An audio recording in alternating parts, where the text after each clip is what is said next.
Hello friends, आप सभी लोगों का स्वागत है वीडियो लेक्चर 4 में। Paper 4 BEd second year, population education and environmental education. Interesting video start करने के पहले मैं थैंक्स बोलना चाहूँगा अभिनव पांडे जी को, जिन्होंने ऑसम क्वेश्चन एमसीक्यू टाइप मुझे प्रोवाइड किया फॉर दिस पर्टिकुलर सेशन। तो चलिए स्टार्ट करते हैं। सबसे पहला क्वेश्चन ये है कि जननांकिकी शब्द का प्रयोग सर्वप्रथम कहाँ किया गया था, किस पुस्तक में आया था। तो देखिए, इसके बारे में हम डिटेल में पढ़ते हैं कि एलिस गुलाइलाई ने सर्वप्रथम 1855 में अपनी पुस्तक एलिमेंट्स दे स्टेक ह्यूमन ऑन डेमोग्राफी कंपेयर में जननांकिकी शब्द का प्रयोग किया था। अच्छा, हम बताते चलें कि जो जननांकिकी शब्द है इसको इंग्लिश में हम डेमोग्राफी बोलते हैं, ठीक है। अब नेक्स्ट क्वेश्चन ये है कि आपका जो डेमोग्राफी शब्द है ये किससे मिलके बना है। तो देखिए, जो डेमोग्राफी वर्ड है ये मिलके बना है किससे, डेमोस। डेमोस मीन्स होता है क्या, जन मीन्स कि लोग के बारे में, ठीक है, लोग हो गया। एंड ग्राफीन मीन्स होता है वर्णन करना। अगर दोनों को हम एक साथ ऐड करते हैं तो डेमोग्राफी बनता है, जिसे हिंदी में बोलते हैं लोगों के बारे में वर्णन करना। तो इस पर्टिकुलर क्वेश्चन का जो आंसर होने वाला है वो होने वाला है ऑप्शन फर्स्ट, ठीक है। थर्ड क्वेश्चन जो है यहाँ पे देखिए, थर्ड क्वेश्चन में दे रखा है कि जननांकिकी के अंतर्गत किसका अध्ययन नहीं करते हैं। अब देखिए, इसके पहले मैंने आपको ऑलरेडी जो है लेक्चर 3 में बताया था कि जो जननांकिकी होती है उसकी डिफिनेशन क्या होती है, उसके जो प्रमुख तत्व होते हैं किसमें समाहित होते हैं। तो हमने आपको ऑलरेडी बताया था कि जो जननांकिकी होती है वो जनसंख्या के आकार, वितरण और परिवर्तन के बारे में ही अध्ययन करते हैं और इन्हीं मुख्य तथ्यों पर बात करते हैं। तो यहाँ पे जो आपका ऑप्शन डी है, जनसंख्या का संचार, ये ऑप्शन आपका इनकरेक्ट हो जाएगा। पूछ रहा है अध्ययन नहीं है, मतलब कि ऑप्शन डी यहाँ पे आपका इनकरेक्ट होने वाला है, क्योंकि जननांकिकी के अंतर्गत हम जनसंख्या के संचार के बारे में अध्ययन नहीं करते हैं, हम सिर्फ आकार, वितरण और परिवर्तन के बारे में अध्ययन करते हैं, ठीक है। चलिए क्वेश्चन नंबर 4 की बात करें तो जनसंख्या वृद्धि को प्रभावित करने वाले सामाजिक कारण नहीं है। अब देखिए, सामाजिक कारण के बारे में बात कर रहा है, तो सामाजिक कारण नहीं है इसमें से। तो अगर हम देखें तो संयुक्त परिवार एक सामाजिकरण हो सकता है, बाल विवाह भी सामाजिकरण हो सकता है, निरक्षरता भी सामाजिकरण हो सकता है। बट जो गर्म जो है, जो जलवायु है भारत की, यह एक सामाजिक कारण नहीं हो सकता है, ठीक है। तो सामाजिक कारण नहीं हो सकता है पूछ रहा है, तो यहाँ पे जो आपका ऑप्शन होने वाला है करेक्ट, वो होगा करेक्ट ऑप्शन डी। देखिए, इस पर्टिकुलर सेशन में कुछ कॉन्सेप्चुअल क्वेश्चन के बारे में हम बात करेंगे। जैसे जो नेक्स्ट क्वेश्चन आपका आ रहा है, आयु संरचना को जन्म दर कैसे प्रभावित करती है। देखिए, बड़ा ही इंटरेस्टिंग क्वेश्चन है, इसे आप जब एक बार अच्छे से पढ़ेंगे तो समझ में आएगा। आयु संरचना को जन्म दर कैसे प्रभावित करती है, तो पहला जो ऑप्शन करेक्ट यहाँ पर आने वाला है वो है, यदि उच्च जन्म दर हो तो निम्न आयु वर्गों में जनसंख्या घट जाती है, ठीक है। ये बिल्कुल इनकरेक्ट है। ऐसा क्यों, देखो, उच्च जन्म दर है मतलब कि ज़्यादा मात्रा में जो न्यू बॉर्न हो रहे हैं बेबी, तो निम्न आयु मतलब कि छोटे आयु के वर्गों की संख्या घट जाएगी। ये तो गलत बोला ना, क्योंकि अगर जो है ज़्यादा बच्चे बॉर्न होते हैं, पैदा होते हैं, तो छोटे बच्चों की संख्या ज़्यादा है, मतलब कि निम्न आयु के वर्गों की जो जनसंख्या है वो तो बढ़ जानी चाहिए, यहाँ पे बोल रहा है घट जाएगी, तो ये ऑप्शन आपका इनकरेक्ट हो गया। देखिए, सेकेंड ऑप्शन दे रहा है, यदि जन्म दर अधिक नहीं है और जीवन प्रत्याशा लंबी है, वहाँ उच्च वर्ग के आयु की जनसंख्या का बड़ा भाग होगा। अच्छा, यहाँ पे अभी देखिए, इस क्वेश्चन को मैं बताता हूँ ये ऑप्शन कैसे सही है। देखिए, कह रहा है कि जन्म दर अधिक नहीं है, मतलब कि ज़्यादा लोग जो है बॉर्न नहीं हो रहे हैं, और जीवन प्रत्याशा लंबी मतलब कि एज जो है वो लंबी है, लोग 90 ईयर तक जी रहे हैं, लोग जो है 98 ईयर तक जी रहे हैं, और नए जो बेबी हैं वो उतने पैदा नहीं हो रहे हैं। तो जो ज़्यादा उम्र के लोग हैं इनकी संख्या तो बढ़ जाएगी ना, मतलब कि वहाँ उच्च आयु के वर्गों की जनसंख्या का बड़ा भाग होगा। ऑब्वियसली ये करेक्ट ऑप्शन है, ठीक है। तो यहाँ पे आपका ऑप्शन बी करेक्ट हो गया।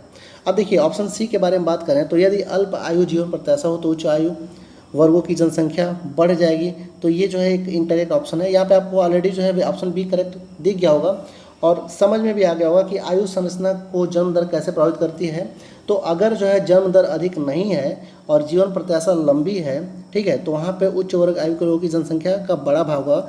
इसका मतलब ये है कि जो नए जो है बेबी अगर बॉर्न नहीं कर रहे हैं उतने ज़्यादा अमाउंट में, और जो लोग ऑलरेडी पैदा हो चुके हैं उनके जीवन की जो एज, मतलब जो उनके लाइफ एज है वो ज़्यादा है, तो ऑब्वियस है कि अधिकतर जो है जो 90 ईयर के हैं, जो 80 ईयर के हैं, जो 75 ईयर के हैं, इन लोग की संख्या ज़्यादा होगी, ठीक है। तो वही करा कि उच्च आयु वर्गों में जनसंख्या का भाग बड़ा होगा। ऐसा उम्मीद करता हूँ कि आपको क्वेश्चन समझ में आ गया होगा, ठीक है। चलिए क्वेश्चन नंबर 6 की बात करें तो ये भी थोड़ा सा एक कॉन्सेप्चुअल क्वेश्चन है कि विवाह प्रजनन दर को किस प्रकार प्रभावित करता है। अब देखिए, अब कह रहे हैं कि निम्नतम आयु में विवाह निम्न जन्म दर देखा जाता है, नहीं ऐसी बात तो नहीं है, क्योंकि अगर अर्ली एज में शादी हो जाए, जैसे मान लो अगर किसी की शादी जो है 21 ईयर की एज में हो जाती है, तो ऐसा माना जाता है कि अगर 21 ईयर की एज में शादी हो जाती है तो मेल हो या फिर फीमेल हो, तो वो जो है बेबी को बॉर्न कर सकते हैं, मतलब फीमेल का अबाउट जो है 50 ईयर तक मतलब होता है, near about 45 year maximum 50 year तक जो है वो बेबी को बॉर्न मतलब जन्म दे सकते हैं। तो उनके पास एक लंबा टाइम होता है, मतलब कि 21 ईयर में शादी हो गई और वो नियर अबाउट 48 ईयर तक जो है बेबी को पैदा कर सकते हैं, तो इनके पास एक लंबा टाइम हो गया। तो अगर इस ड्यूरेशन में मतलब वो अधिकतम जो है बच्चों को पैदा कर सकते हैं, तो जन्म दर यहाँ पे जो निम्न जो दे रहा है ये बात गलत हो जाएगी, ठीक है। तो यहाँ पे ऑप्शन ए इनकरेक्ट हो जाएगा। अगर ऑप्शन बी की बात करें तो देखिए कह रहा है कि वैवाहिक आयु और जन्म दर में प्रतिकूल सहसंबंध होता है। ऑब्वियस है, देखिए अगर जो है वैवाहिक आयु कम होगी, जैसे मान लीजिए कि किसी की शादी जो है 21 साल में हो गई, तो जन्म दर प्रतिकूल संबंध मतलब कि 21 साल में कम एज में शादी हो रही है तो जन्म दर ज़्यादा है, ठीक है, समझ में आ रहा है। अगर वैवाहिक आयु जो है वो क्या है, कम है, तो जन्म दर ज़्यादा है, तो प्रतिकूल संबंध मीन्स इन्वर्सली प्रोपोर्शनल है, मतलब कि 1 और यहाँ पे समथिंग दिया हुआ है, ठीक है। तो ऐसे यहाँ पे आपका ऑप्शन बी करेक्ट होगा। और ऑप्शन सी और डी जो है, देखिए क्या कह रहा है कि वैवाहिक जीवन जितना लंबा होगा जन्म दर उतना ही कम होगा, नहीं ये ऑप्शन गलत कर रहा है ना। वैवाहिक जीवन अगर बड़ा होगा तो उसके पास जो है ज़्यादा चांसेस हैं। जैसे अगर मान लीजिए किसी का कम एज में शादी होता है तो मतलब उसके पास लंबा टाइम है, वो अगर अल्टरनेट 2-3 साल पे भी अगर एक बेबी को पैदा करे तो वो कर सकता है। वैसे इंडिया में 2 चाइल्ड पॉलिसी जो है लागू होनी चाहिए, और छोटा परिवार सुखी परिवार ये ज़्यादा बेटर है, ठीक है। तो चलिए इन सब बातों को हम अभी छोड़ते हैं, क्वेश्चन नंबर 7 पे चलते हैं। क्वेश्चन नंबर 7 ये बोल रखा है कि किन सामाजिक कारणों से प्रभावित होकर लोग प्रवास करते हैं। अब देखिए सामाजिक कारण के बारे में बात कर रहा है, तो अगर देखा जाए तो यहाँ पे आपके पास 4 ऑप्शन हैं कि विवाह, शिक्षा, रोजगार, बाढ़ या महामारी। तो देखिए विवाह तो कारण हो सकता है, क्योंकि ऑब्वियस है कि अगर मान लीजिए किसी के लड़की की शादी होती है, तो अगर मान लीजिए शादी हो रही है तो वो अपने घर को छोड़ के शहर में जाएगी ही जाएगी, ठीक है। अच्छा, शिक्षा के लिए भी जो लोग गांव को छोड़ के शहर में जाते हैं, रोजगार के लिए शहर में क्या लोग विदेश भी चले जाते हैं, सऊदी, दुबई, फिर यूएसए, रसिया, कनाडा, जर्मनी, जापान जाते रहते हैं। तो ये जो स्टार्टिंग के 3 रीजन्स हैं ना, दीज आर वेरी इंपॉर्टेंट, मतलब कि ये जो है मुख्यतः सामाजिक कारक हो सकते हैं जिससे लोग प्रवास करते हैं, मतलब अपने स्थान को छोड़ के दूसरे स्थान पर जाते हैं।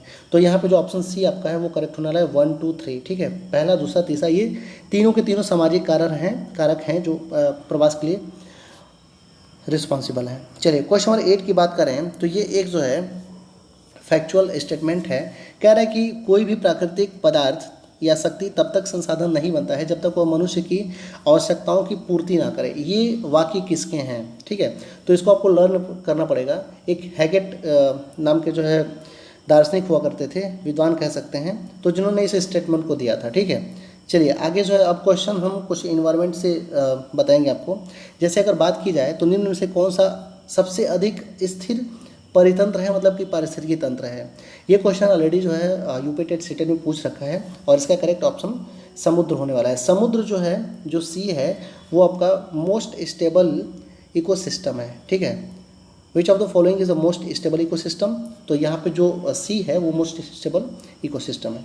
अच्छा, आगे जो क्वेश्चन है क्वेश्चन नंबर 10, पारिस्थितिकी तंत्र में उच्चतम पोषण स्तर प्राप्त होता है। अब देखिए पारिस्थितिकी तंत्र में शाकाहारी होते हैं, मांसाहारी होते हैं, अपघटक होते हैं, या फिर आप बोल सकते हैं सर्वाहारी होते हैं, या फिर आप बोल सकते हैं कि प्राथमिक उपभोक्ता, द्वितीयक उपभोक्ता, तृतीयक उपभोक्ता, ठीक है, मतलब कि primary, secondary and tertiary consumer, ठीक है। तो यहाँ पे अगर उच्च पोषण की बात की जाए तो जो सर्वाहारी हैं, ठीक है, उनको उच्च पोषण मिलता है, ठीक है। ऑब्वियस है कि जो दूध दही खाता है, ठीक है, अच्छी बात है, बट अगर कोई एक खाता है, मीट खाता है, तो उसे कुछ और भी विटामिन और मिलते हैं।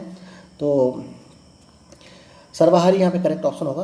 क्वेश्चन नंबर 10 की हम बात करें तो ये क्वेश्चन जो है ऑलरेडी यूपी टेट में पूछा हुआ है आई थिंक, और ये क्वेश्चन यूपी पीसीएस में भी इन्वायरमेंट सेक्शन में पूछा हुआ है। तो इस क्वेश्चन के बनने के चांसेस यहाँ पे ज़्यादा हैं। और वैसे मैंने क्वेश्चन जो सेलेक्ट किया है वो बिल्कुल अकॉर्डिंग टू सिलेबस है। आपके सिलेबस में स्पष्ट रूप से ये मेंशन है कि इकोसिस्टम, और इकोसिस्टम के अंतर्गत जो भी चीज़ आती है वो पूछा जा सकता है, ठीक है। तो यहाँ पे कह रहा है कि निम्न में से कौन सा क्रम पारिस्थितिकी तंत्र में ऊर्जा प्रवाह के संबंध में सही है, ठीक है। ये आपके बुक में भी है, अगर आप जो है अग्रवाल पब्लिकेशन बुक पढ़ते होंगे तो उसमें ये दिया हुआ है, एकदम क्लियर एंड कट ये दिया हुआ है, और हेडिंग लगा के दिया हुआ है। तो यहाँ पे जो आपका पहला ऑप्शन है उत्पादक, उपभोक्ता और अपघटक, ठीक है, ये ऑप्शन आपका करेक्ट हो जाएगा। इससे आप बिल्कुल लर्न कर लीजिए। आपके अगर बीएड एग्ज़ाम में नहीं आता है तो कोई बात नहीं, लेकिन आपके टेट एग्ज़ाम में ज़रूर आएगा, ठीक है। चलिए आगे हम बात करते हैं। देखिए आपके बीएड सिलेबस में ओजोन लेयर के बारे में बात की गई है।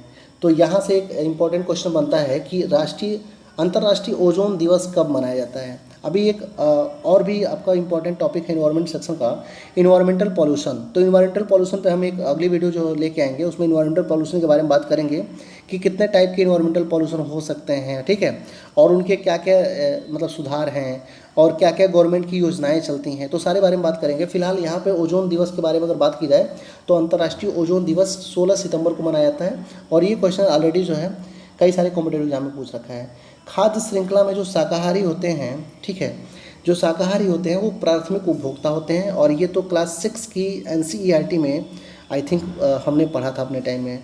अभी हो सकता है कि बुक में चेंज हो गया हो, बट क्लास 6 7th में नॉर्मल जो है खाद्य श्रृंखला की बात की जाएगी। और वहाँ पर प्राथमिक जो प्राइमरी कंज्यूमर होते हैं उसे हम मतलब बोलते हैं मतलब वो शाकाहारी होते हैं, ठीक है।